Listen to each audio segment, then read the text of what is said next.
In 2018, the World Health Organization quietly made a decision that would reshape trauma psychology forever.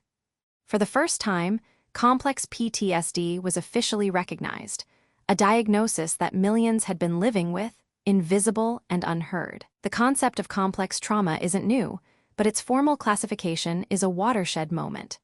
In the 1990s, psychiatrist Judith Herman argued that survivors of prolonged, repeated trauma, like domestic violence or childhood abuse, develop a syndrome distinct from simple PTSD.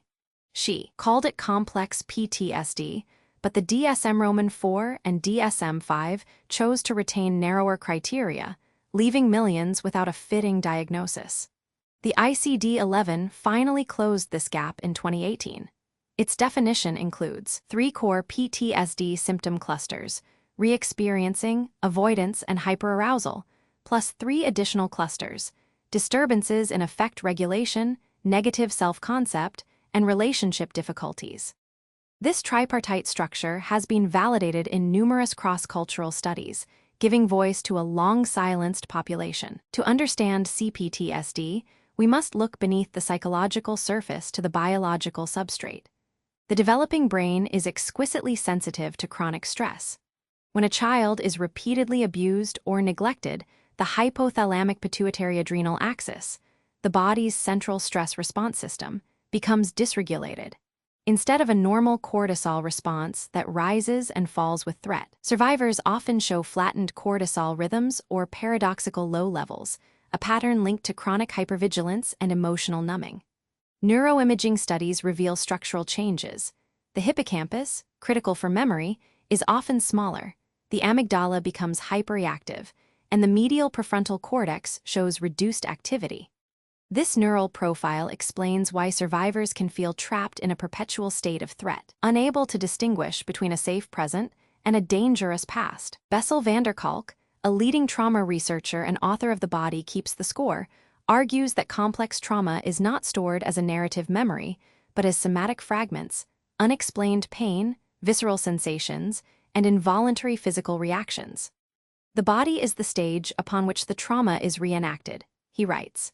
This is why many CPTSD survivors do not respond to traditional talk therapy alone. The wound is encoded in the body's autonomic nervous system.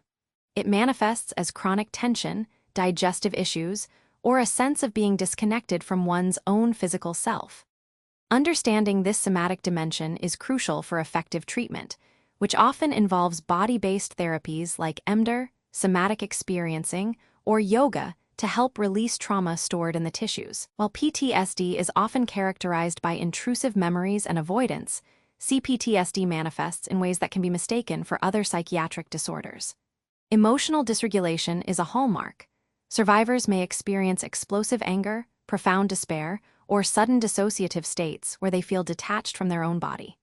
Negative self-concept is pervasive, a deep, unshakable belief that one is fundamentally flawed, dirty, or irredeemable. This is not mere low self-esteem. It is a toxic shame that colors every interaction. Interpersonal difficulties are equally profound. Survivors often oscillate between desperate clinging and defensive withdrawal, a pattern rooted in betrayal of trust during formative years. They may unconsciously reenact past trauma dynamics, seeking out partners who are abusive or unavailable. Dissociation is another core feature of CPTSD. While PTSD can involve brief dissociative episodes, CPTSD often involves chronic depersonalization, feeling unreal, or derealization, where the world itself seems unreal. Some survivors develop structural dissociation, where the personality is fragmented into parts. A normal part that functions in daily life and a trauma part that holds the unbearable memories. This fragmentation is the mind's desperate attempt to survive the unsurvivable, but it leaves individuals feeling like strangers to themselves. They may watch their own lives from a distance, unable to fully engage or feel present. This experience is profoundly isolating, yet it's a common thread among those with complex trauma histories. The inclusion of CPTSD in the ICD-11 was not without controversy. Some researchers argue that the distinction between PTSD and CPTSD is not clear-cut.